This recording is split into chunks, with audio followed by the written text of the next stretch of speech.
Welcome to the American Churchman podcast, brought to you by Truthscript. We are dedicated to inspiring Christian men to embrace their divine calling, exploring a range of topics such as theology, culture, politics, economics, and offering insight in discussions and guidance on those things. Today, we're going to be talking about the hurricane cleanup, as well as an article posted on Truthscript about singleness. I'm your host, John Harris, and today my co-host is my brother, David. Matthew is not with us because Matthew is riding out a hurricane tonight. So he's in Florida. You can pray for him. I told him, because he wanted to be here, I said, why don't you focus on what you have coming towards you? It's fine. So Dr. Bob says it's Gordon Sanchez. I don't know if that identity has been revealed, but it sounds like someone's doxing you. It's alleged. Everything is alleged.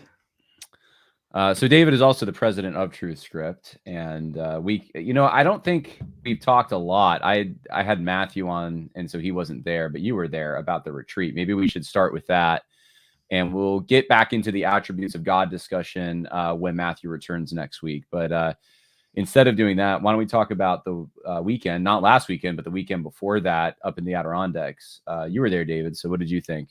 I was there. I thought it went really well. It was a really, really good time. I look forward to this every single year. The venue, I just look forward to being at the venue, period. It's the perfect time to be in the Adirondack Mountains.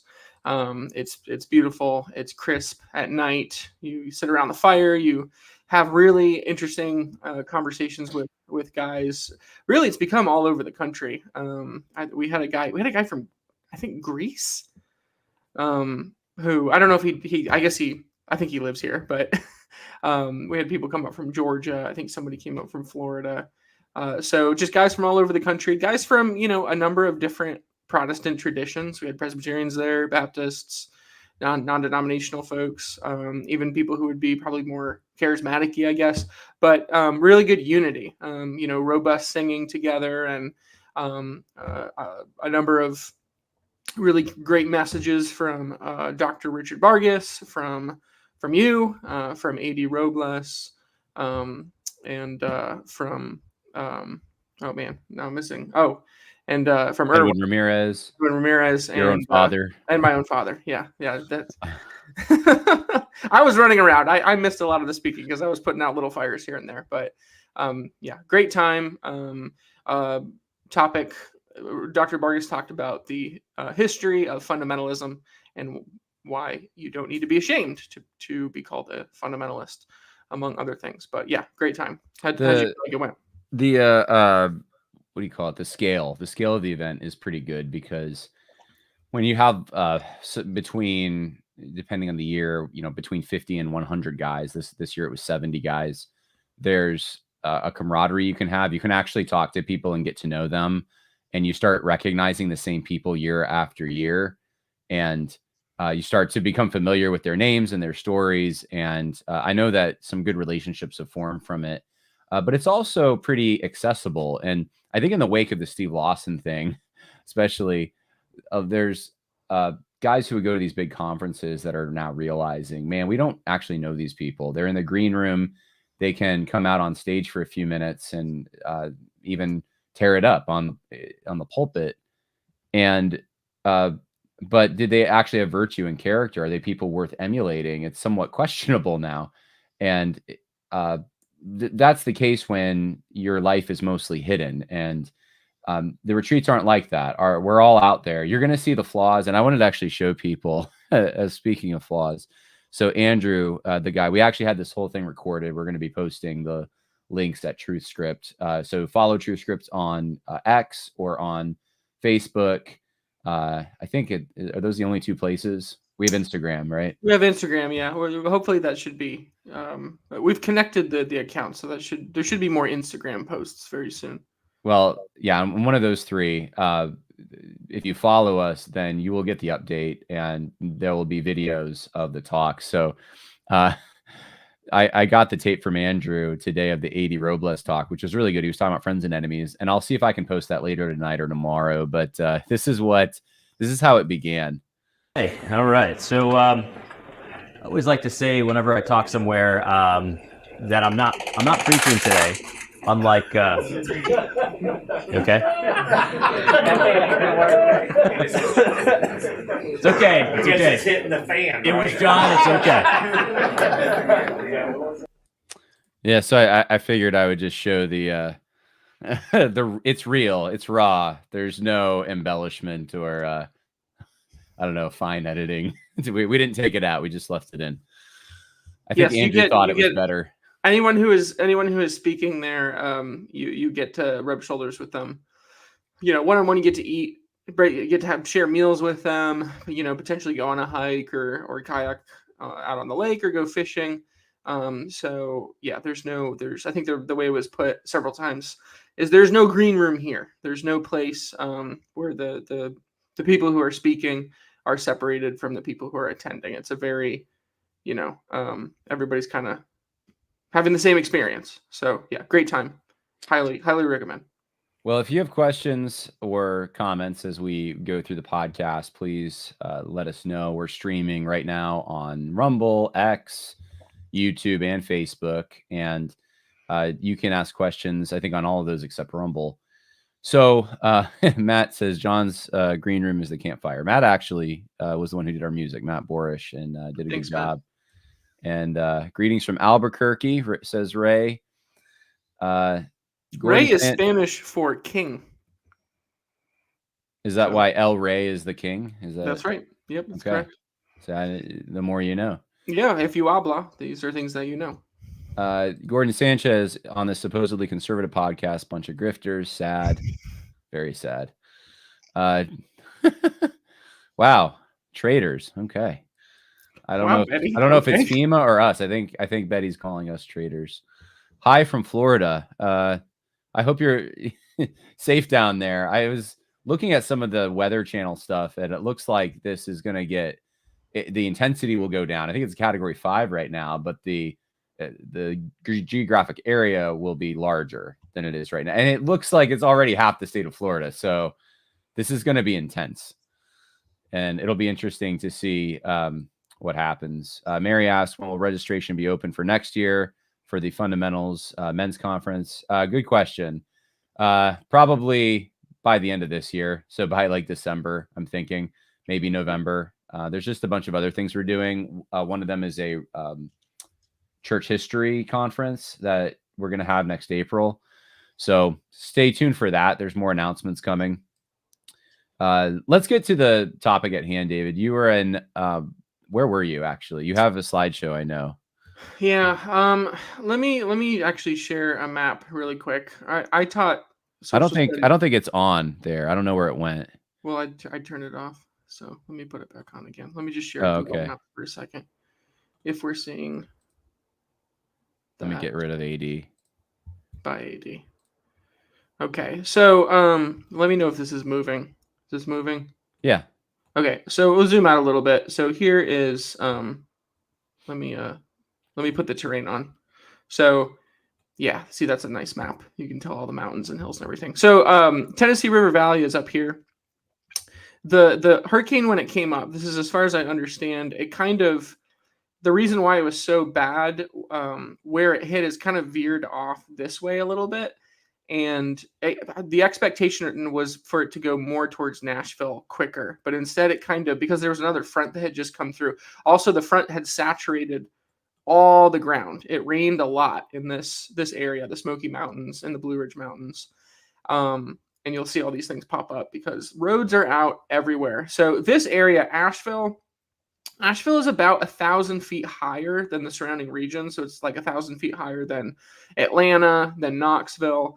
So it's higher up, but all these little towns, you can kind of tell with the topography, are just there's streams and creeks and rivers everywhere. The two main rivers are the French Broad River and and I'm gonna switch over to this one, the French Broad River and the Pigeon River.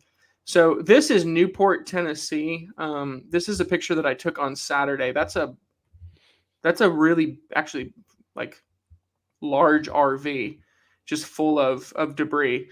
The water in the Pigeon River exceeded, at least in the particular area that we were, 27 feet. So that's 27 feet higher than its normal where it's normally flowing. So we went to about 5 towns. This is a group. I linked up with a church in Knoxville. This is the town of Marshall. This is where I spent most of the day. It's an idyllic town. It's one of the most beautiful towns I think I've seen. Like, I saw the pictures beforehand. The whole town is kind of like half a mile strip, but it just has a very old classic town, and it had really been revitalized, and it was kind of trendy.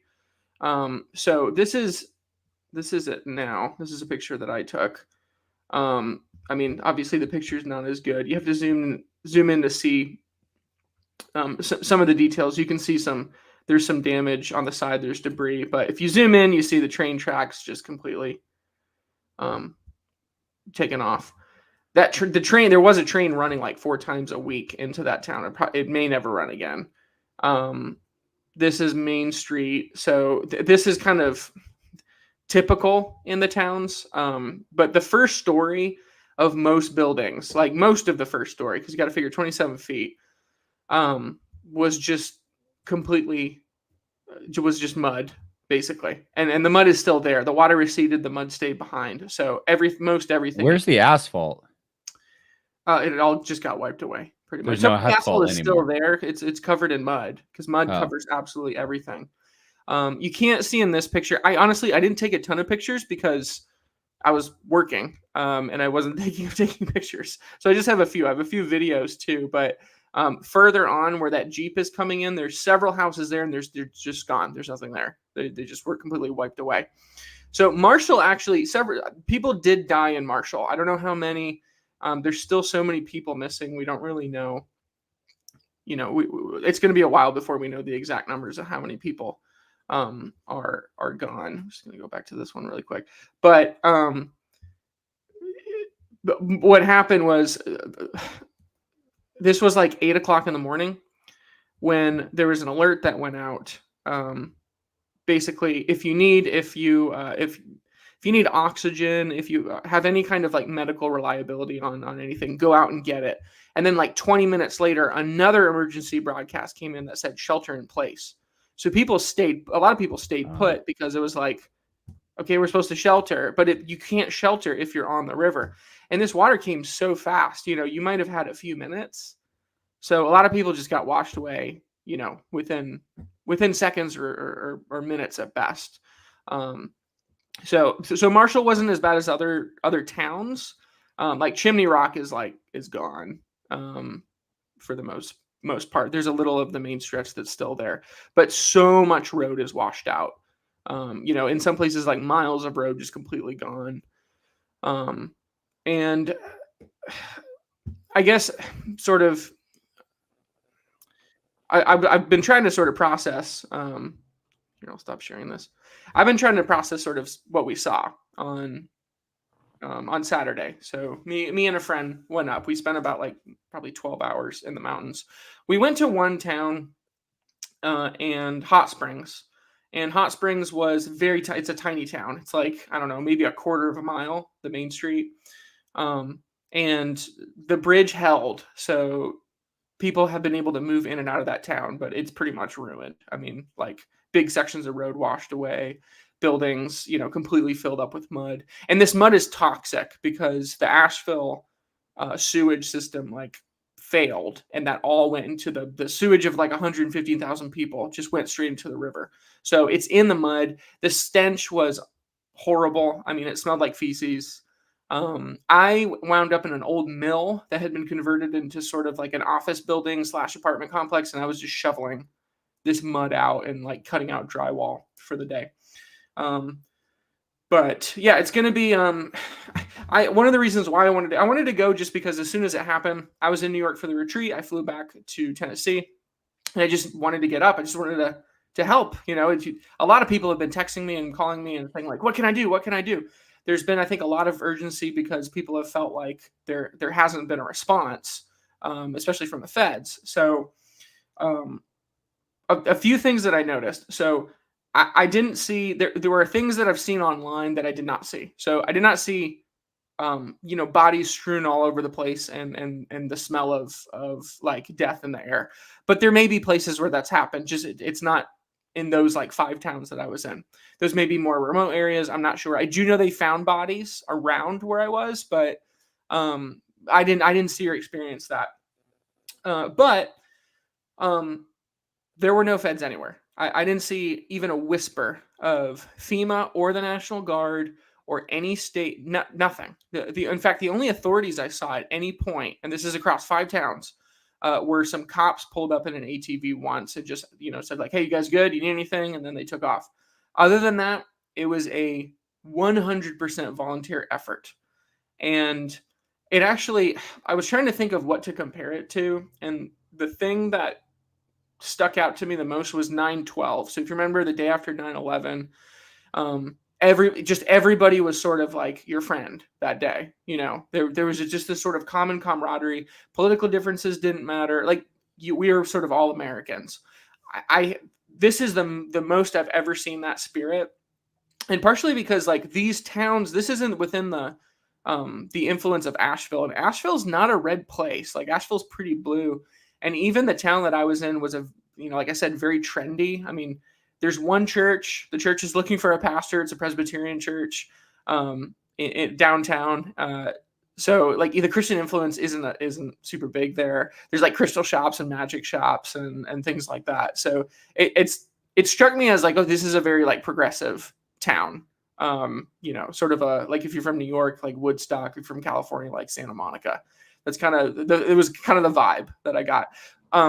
But the people who had organized, and they were extremely organized, because this town is at the bottom of a hill.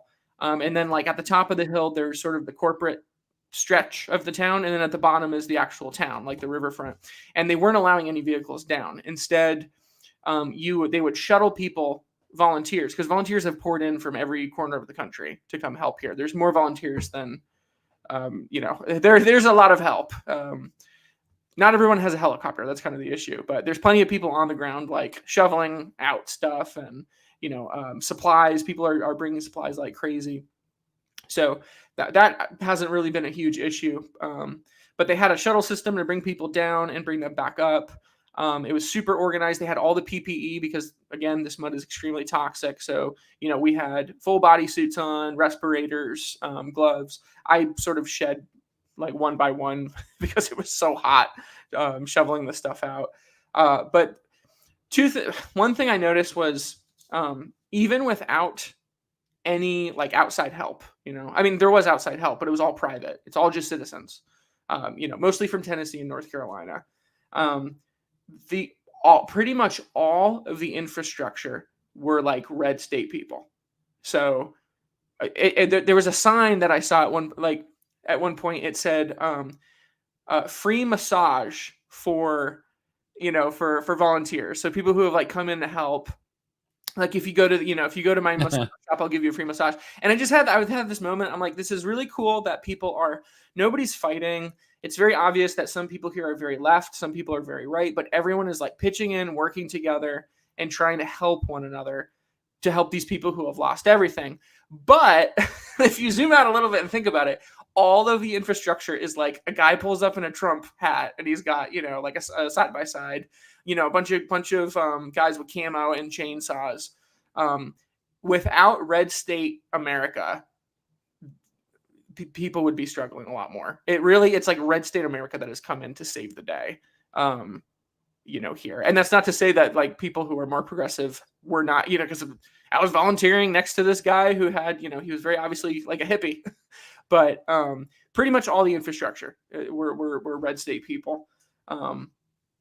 So I wonder if the lack of response from FEMA is swaying any of these so-called, well, you said hippie, but more progressive, HICLIB, I don't know. They're HICLIB, living, yeah, that would be a good like term. because I saw there was a guy on X who made a video just crying about like he was going to vote for Harris, and now he's not because of the lack of response from FEMA. Like that became his one issue. And I think in those moments that does become your issue. Like all the other issues start fading in the background, and you're like, my town, my life, my people.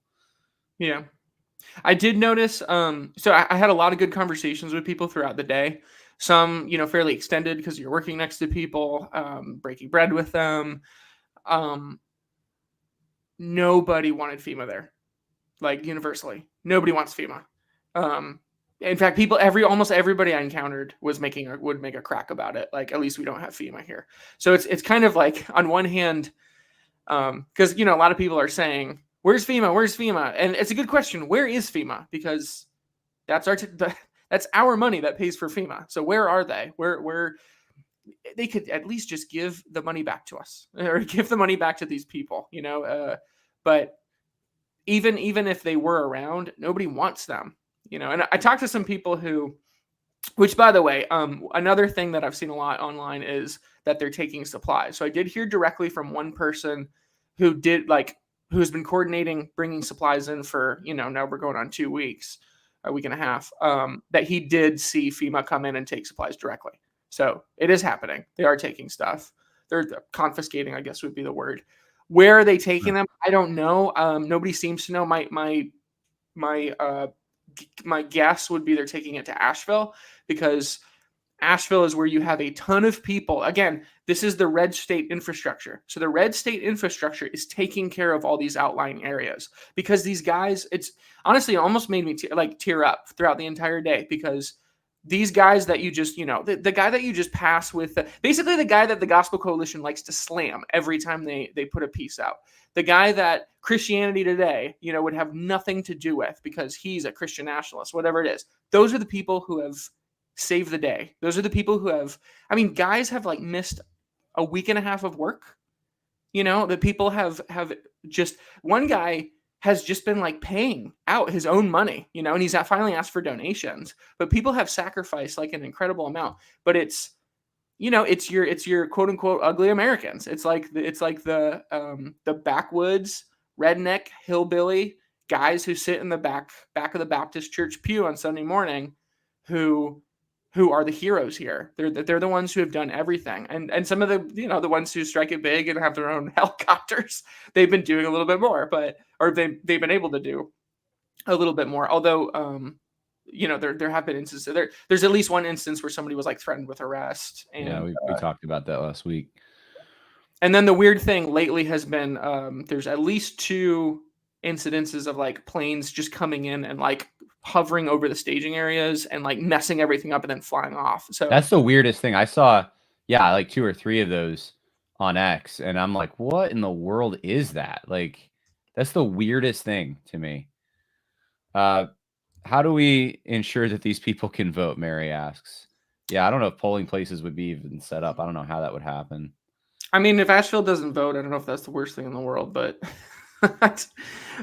yeah, I don't know. The same question is going to be with this hurricane in Tampa. Is that gonna, does it matter?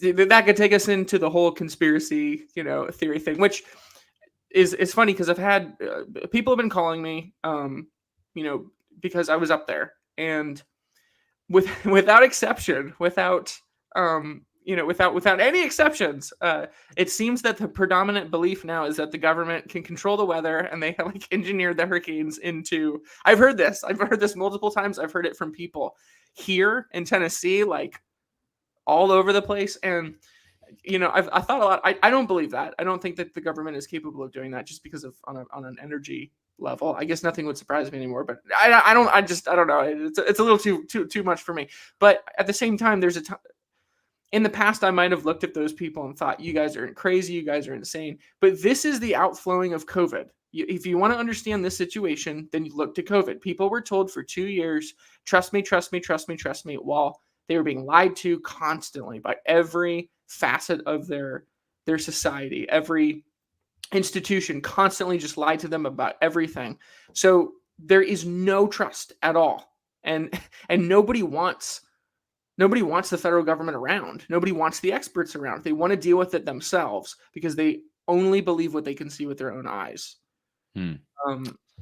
Which is sort of the story of the failure. The failure of the federal government here is their absolute lack of trust. Nobody trusts them. Yeah.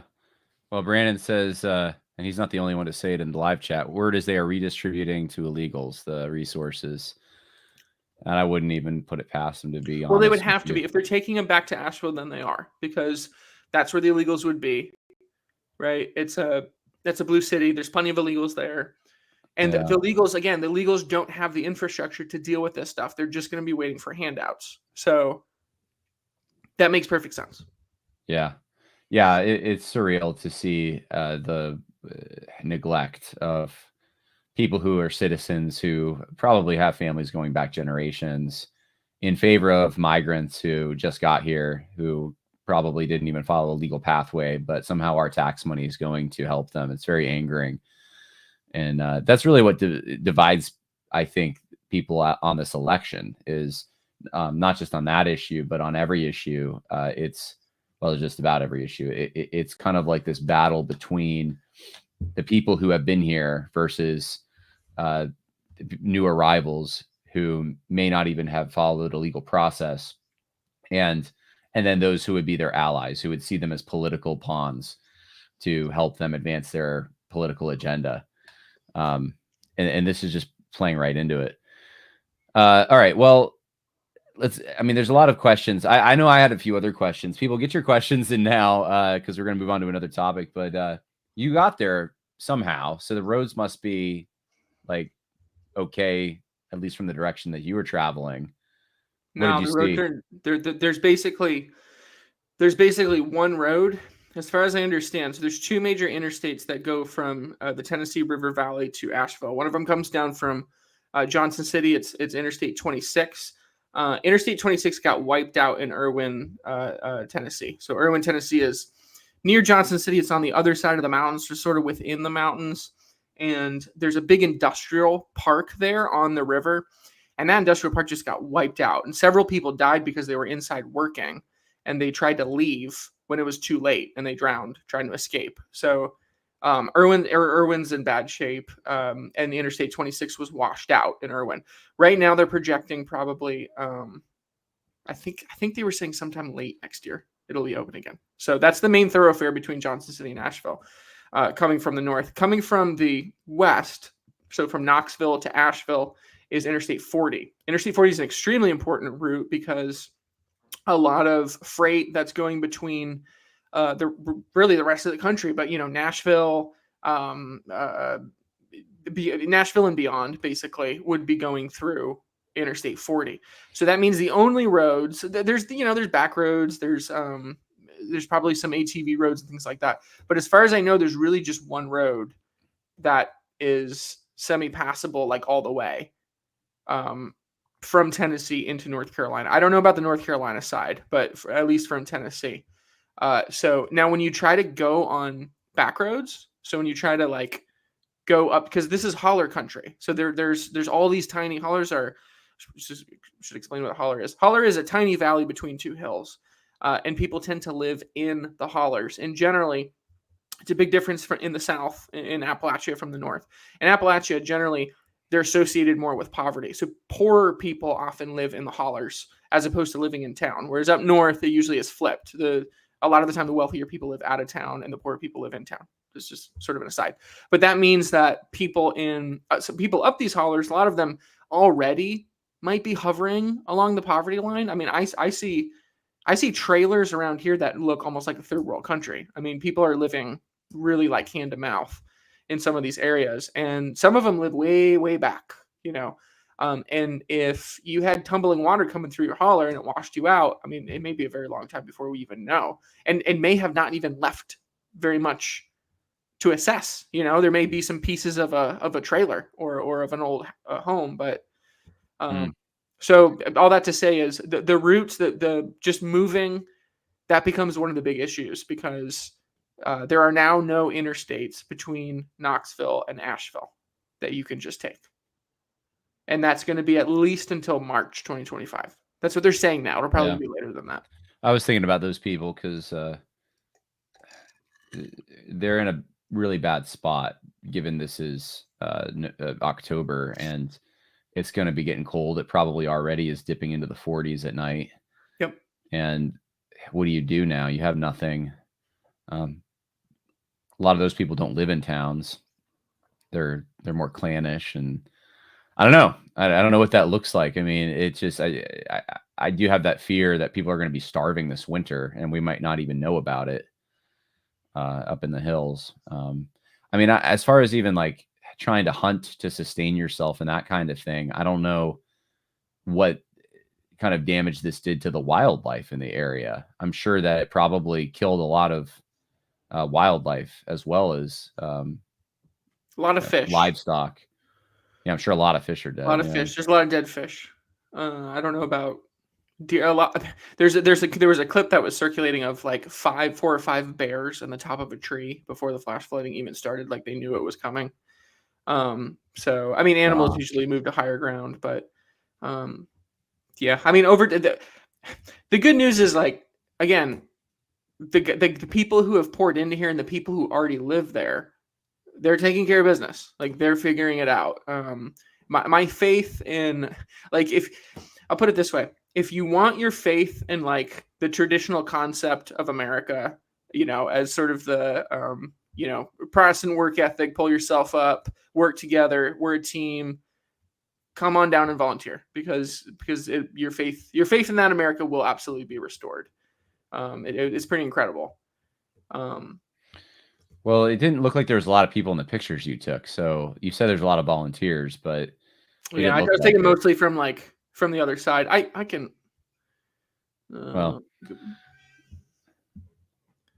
There's a question here. Is anyone on the ground positing climate change as the culprit?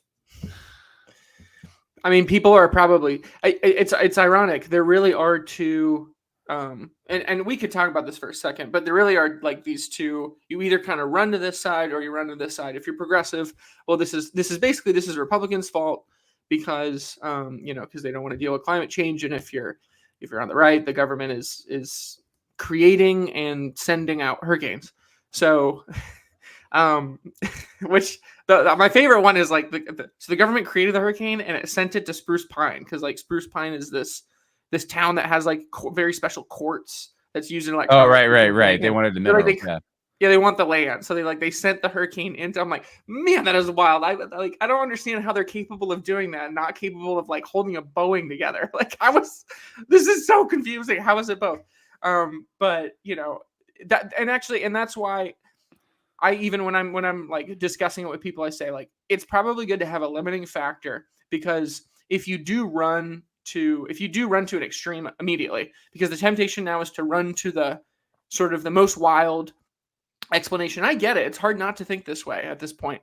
But what does that do? Well, it kind of takes our ability, our power to do anything about it. And because how do you how do you oppose a government that can whip up hurricanes and send them at you? Like you're hopeless. You can't do anything, that like they can, they got away from us. We'll send a tornado after them.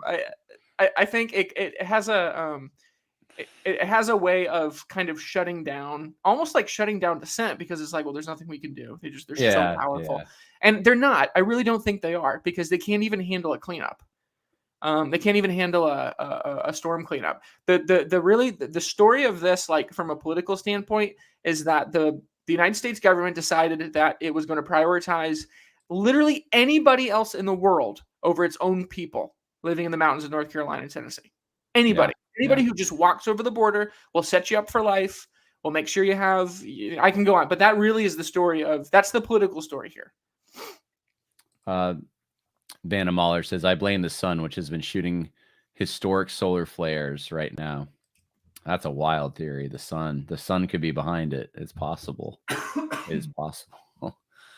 There's another question here. Are the news stations reporting? Locally, yes. Yeah. The local news that is there, I guess. Yeah. No, right now, I mean, every news station, and again, you have to keep this in mind with, this was true with the last hurricane, it's true with this hurricane, the one that's coming into Tampa. Nobody watches cable news anymore. Nobody cares. So this is the only time anybody cares. So they are going to make an absolute circus show out of any hurricane that comes, because it's, it's ratings. They really get a lot of viewership. They're making a ton of advertising money, I think, through these storms, which, it probably would have been better to pay a little closer attention to the last one. And who knows what's going to happen with this one. But there's definitely a huge incentive to rile everybody up as much as possible. You're talking about local news? I'm talking about all of the above, but Oh. especially the major networks. Local news, you're gonna tend to get, I think, more accurate information locally. But really, like the winners here have been like Facebook groups. That's how people are getting connected. That's how people volunteer. They find a Facebook group, Yeah. they go to a Baptist church somewhere, and Yeah, Banner Muller also makes a good point about cloud seeding, and yeah, that is something that happens. The the images online or the videos though of hey, did you see that wave pulsate through the storm? And like you like think about that though for a minute. Like that, we're not talking about cloud seeding, right? That's different. Cloud seeding is when like a plane. What do they release? Crystals or something? They release like stuff into the microparticles or something. yeah, Like and then moisture. the moisture globs onto it and it produces rain. But this is, the theories that are out there right now are like, oh, they directed the whole path of this and they wanted to like get these certain specific areas. They were trying to take out red state America, and now they're doing it again because look, it's going into Florida and that's a red state. And I, I'm definitely skeptical of all that. I think sound waves is the explanation. They're saying that you can use sound waves to do this somehow. And I'm thinking like what kind of level of sound waves you would need and like what kind of a bullhorn, like, and then, on top of that, like what are the other effects? Like, wouldn't we see like other effects of these sound waves? Like there'd be more evidence other than like, look at this blurry radar screen that it changes colors. Like, wouldn't animals' eardrums be bursted or something? Like something else would be going on. And then like there's never an explanation as far as like, and how exactly does that direct the hurricane? Like show me, because hurricanes, like storm systems, respond to low and high pressure. So this is sound waves. So I'm trying to think through like how that is going to correspond. How does that create a low or a high pressure area for the storm to respond to? And can they only do it like in the Gulf? Is that the only place they can do it? Like, could they send one to like Lebanon and Israel, like, or Russia? Like, why don't they send hurricanes to Russia? Yeah, right. They should be sending hurricanes to all the enemies, right? Yeah, exactly. Why do we don't actually? That's a good idea. That's a great idea. Like instead of spending $400 billion on Ukraine, send some maybe we just send a hurricane. And like if you to get Moscow. discouraged about how like big it, man, you got some sound waves, you can move that thing. You can just move it out of the way. All right. Again, I'm not mocking. We're joking, but like I understand why I find myself kind of drifting in that direction too, because I'm just like, oh, what's the truth? What's the truth?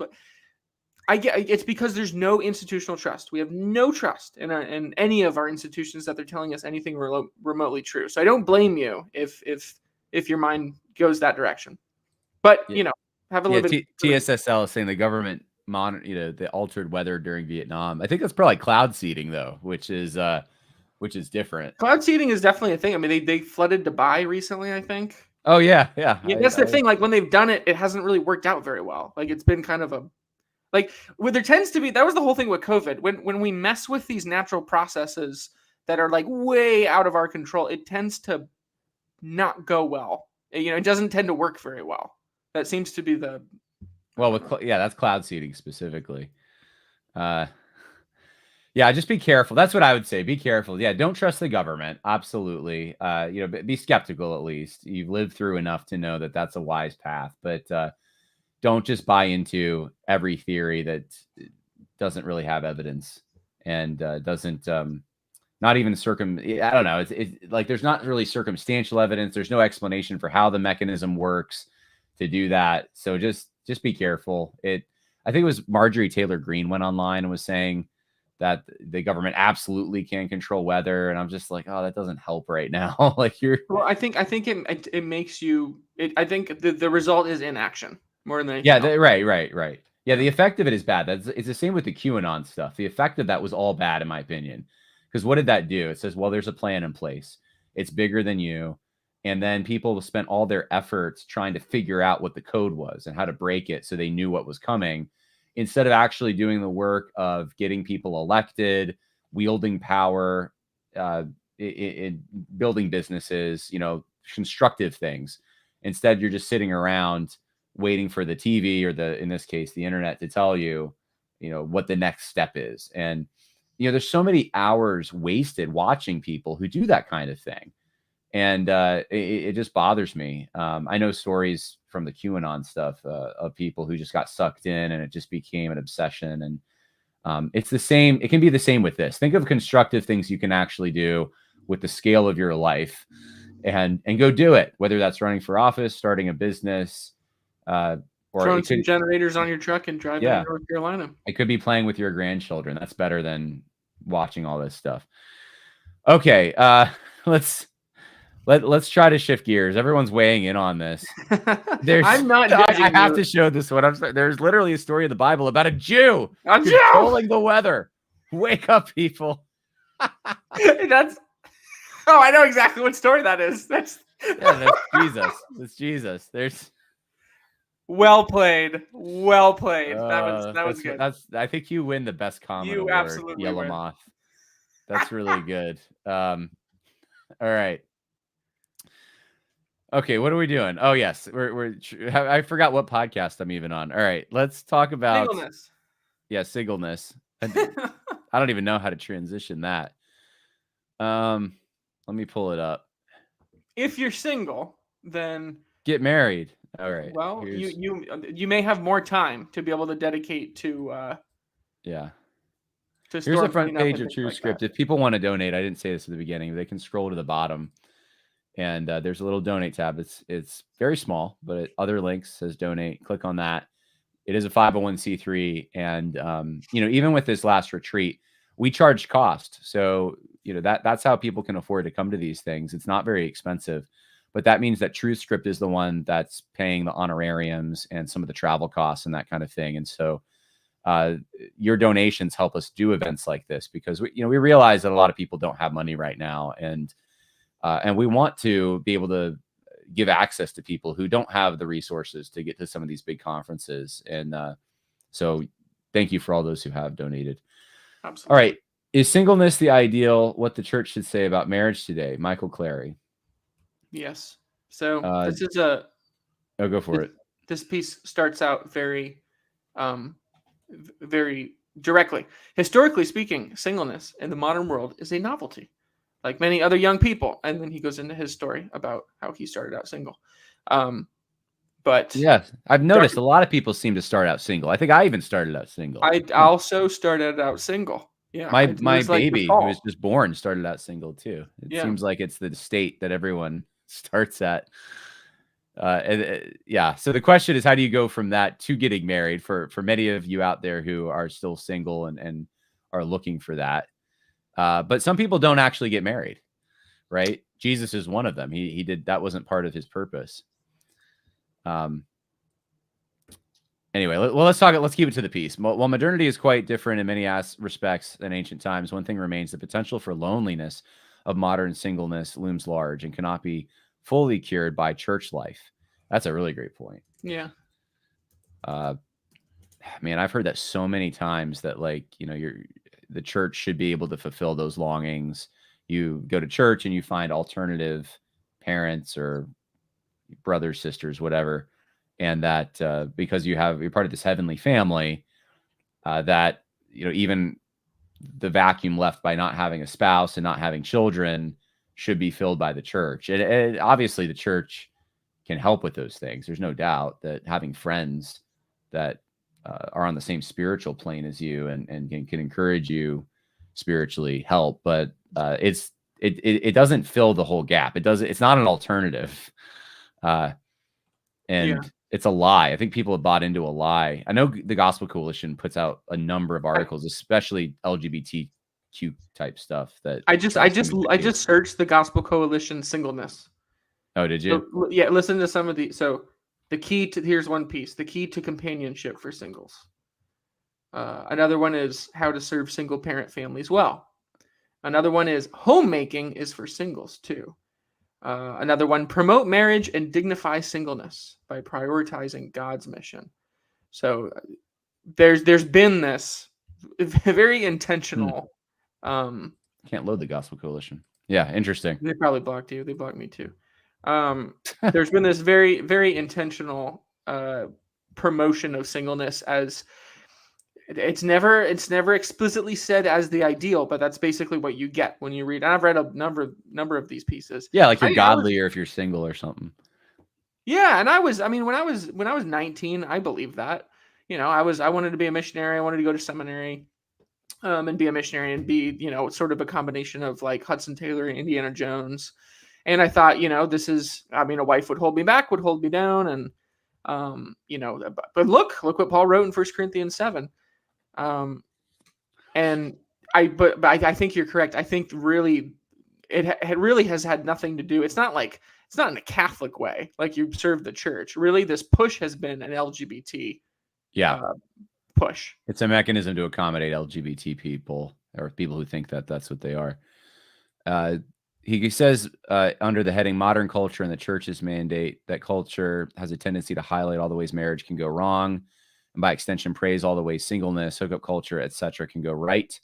To combat this, the modern church must promote this celibate and celebrate the ways marriage and family can go right.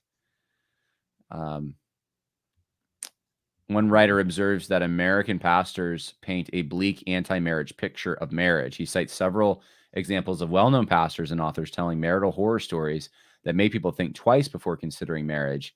In response to this, one man comments, "I personally never heard a positive public exhortation to the young to pursue marriage in any church or college ministry ever." I actually have. Yeah, I remember at Grace Community Church, John MacArthur's church in 2011 or so, 2010 maybe. I remember basically the youth pastor, I don't know what they call him, the college career pastors, chiding everyone for putting off marriage. And so I almost thought he went the opposite direction, maybe a little much, like get off the fence. But it's needed for some people. Like, what are you waiting for? You don't want to rush into an ill-conceived marriage. At the same time, though, you don't want to be putting it off because you can't find perfection. Yeah. And I think maybe what helps is having your goals set straight of what you're looking for in a marriage, what you want your life to be about, and then finding someone who complements that. And once you see that, knowing that they're not perfect, just like you're not perfect, you end up they fit into an overall plan and goal. And so it's not, you're not like looking to them to be your fulfillment of every whim and desire that you have. That will go south really quick. But you're looking at them more as a means to glorifying God and having a fruitful life and obeying the dominion mandate and all the things. So he kind of gets into 1 Corinthians 7 a bit, which that would be the proof text for promoting singleness sort of as an ideal. But that same passage you could also use to promote slavery as an ideal because only a few verses on he says basically live as you're called, and he includes slaves and masters. So his overall point is not this particular thing is you should be this or you should be that, or it's more that you actually you can serve Christ, you can serve God exactly where you are now. So if you are married, then you serve God as you're married. If you're a slave, you serve God as a slave. Yeah. If you're a master, but the point is that you serve God. It's not that you find this ideal thing that somehow is the formula to achieving a more godly state. It doesn't, you don't get extra godly points for being one of these particular things. Yeah, I get a kick out of the gymnastics people go through to try to support different doctrines. Like complementarianism is another one where I thought before, like especially the eternal functional subordination guys, like you could use all the arguments that they use and apply them to slavery and have like a super pro-slavery argument. And none of those guys would accept any of that, but they're literally built that. And it's verses away. It's like just a few verses away, but you will take one hermeneutic and you will apply. It's the same with when it comes to men's and women's roles, because people will say like, the husband, he needs to, I can hear in many sermons, he's got to love his wife. You have to be willing to lay down your life. But then it says when it says like, and she should respect him. Suddenly it's like, I don't know, it's just, that's different. It's got a different kind of thing. And you'll see these different, it really is just cultural influence that will find its way in and will make it cloudy or just make it inconsistent, make the hermeneutic inconsistent in its application. He says that he talks about these misunderstandings. So the third one is marriage is a risk. The reason some marriages are simply so horrible that both spouses wish they had never gotten married, yet the potential pain of obedience is never a legitimate excuse for disobedience. Yes, we live in a fallen world, but the facts remain that marriage is the normative vocation for nearly all Christians and the primary theater of Christian sanctification. I mean, and today I think that is true more so than it was in the past, perhaps. I mean, it's always been the case, though, that you could marry someone thinking they're one way and then find out, oh, no, there is something shielded from you. If you do your due diligence, like if you're actually observing someone in multiple scenarios and you're not just infatuated, but you're getting good advice and you're trying to transcend your own feelings on those things. Hopefully you catch those things. You should be able to with wisdom, but there are people I know who just like things went south and, it surprised me, but I'm an outsider. I'm not in the marriage. And I know there's people you're probably thinking of too, that we both know. And I don't know, like even in those circumstances, sometimes it's like, I mean, that happens, but it is the minority, I think, as far as I'm not saying like a lot of marriages do end in divorce, but I'm saying Christians who actually like were trying to do their due diligence. It's the minority. And then when that does happens, like your job in that circumstance is just to still do the same thing that you were doing before. Be faithful to God and he'll guide you through it. And that may end up meaning that, there's a divorce that ends up taking place. Maybe you even initiate it because there's grounds for it, or maybe the other person divorces you, and that's not the way you wanted your life to go. I mean, those circumstances obviously arise, but that's everything in life. There's always risks that are taken no matter what. And I believe that if you are wise, if you're relying on God, if you're applying the principles that Proverbs lays down on these things, that at the very least you minimize that kind of risk a whole lot, and if not, almost eliminate it. But like I said, there are situations where you marry someone and then later, something changes later on, but you can't let that be the reason you don't get married. That's his point. He gets at the end of the last two paragraphs there, when he's talking about natural family and shared ancestry.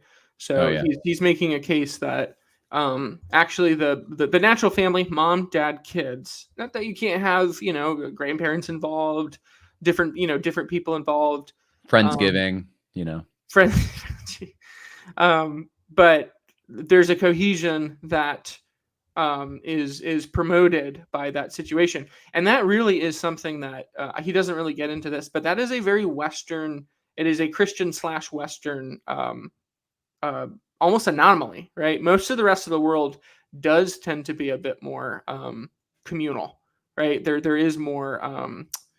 I'll usually think of like I've spent a lot of time around Latinos. There very frequently will be, especially groups that like will come over now, multiple generations, people who are not related necessarily, all living in the same house, and so what often will happen is you'll lack a cohesion.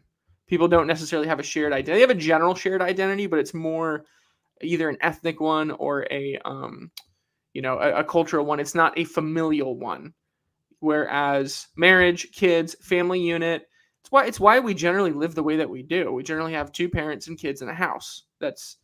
And we're trying to maintain that. That's one of the political realities that we face now, is it's getting harder and harder to maintain that way of life. But it's a way of life that's promoted because of the family structure, from a man, a woman, and their kids living together as a family. No, Martin Luther came up with that.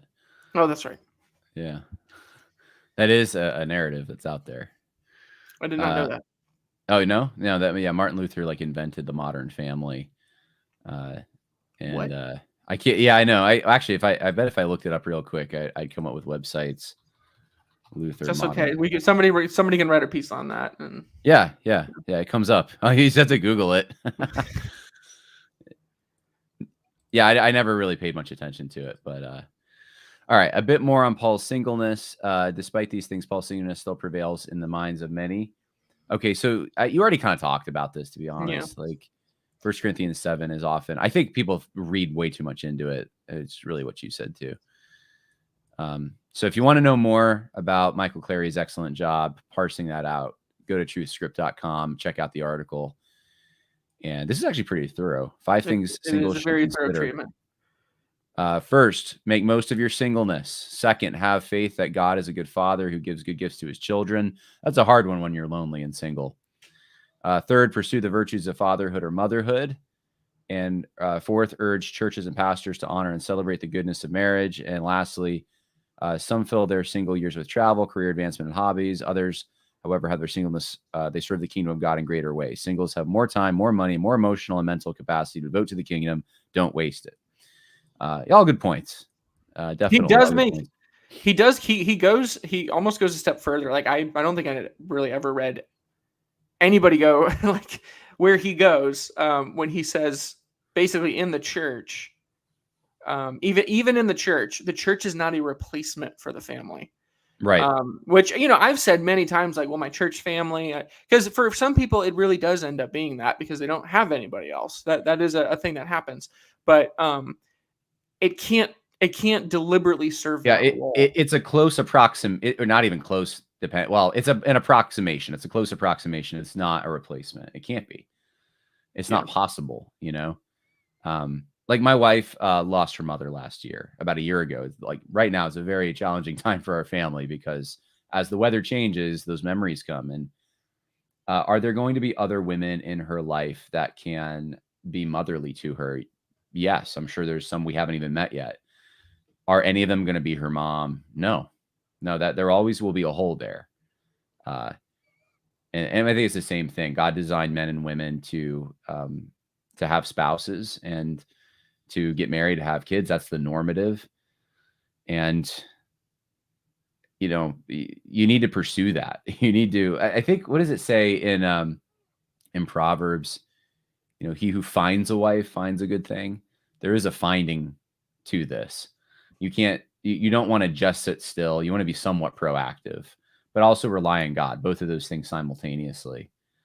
Yeah. And there doesn't need to be, I was trying to think of I was trying to think back to my single days. I started dating my wife when I was 22. I got married when I was 24. So I really only had 5 years of, kind of like pursuing girls and being interested and, having little relationships here and there before I was in a committed one that led to marriage. But the first, I remember I remember vividly the big change right before I did start dating my wife was I just started praying very intentionally, Lord, I don't want to be single.